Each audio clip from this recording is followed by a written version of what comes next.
Frankenstein ஒரு பிரில்லியண்டான ஒரு math scientist. சாவது ஒருத்தரை உயிரோட நான் கொண்டு வர முடியும்னு அவர் எடுக்கிற அந்த ஆராய்ச்சி முயற்சியில அவருக்கு என்ன நடந்துச்சு அப்படின்னு ஆரம்பிக்கிற பேஸ் பிளாட் தான் இந்த பிராங்கன்ஸ்டைன் படத்தோட ஒரு சின்ன பேஸ் பிளாட். ஏன் படத்தை பொறுத்த வரைக்கும் பாத்தீங்கன்னா இந்த மித்திக்கல் ஸ்டோரி அண்ட் இந்த ஃபிக்ஷனல் கேரக்டரை வச்சு ஏகப்பட்ட ஹாலிவுட் படங்கள்ல ரெஃபரன்ஸா நீங்க பார்த்திருப்பீங்க.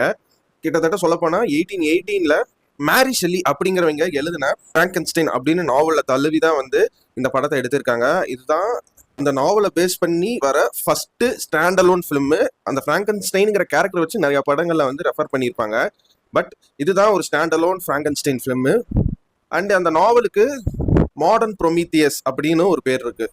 இந்த படத்தோட ஜான்ரா பாத்தீங்கன்னா ஹாரர் சைஃபை த்ரில்லர்னு தான் போட்டிருப்பாங்க. ஆனா என்னை பொறுத்த வரைக்கும் இது ஒரு சைஃபை டிராமா தான். பேஸ் பிளாட்ல சொன்ன மாதிரி அந்த டெத்து சாகிறதுல இருந்து எப்படி ஒரு மனுஷனை மீண்டு கொண்டு வருது அப்படின்னு பிராங்கன்ஸ்டைன் எடுத்த அந்த ஒரு எக்ஸ்பெரிமெண்ட்டை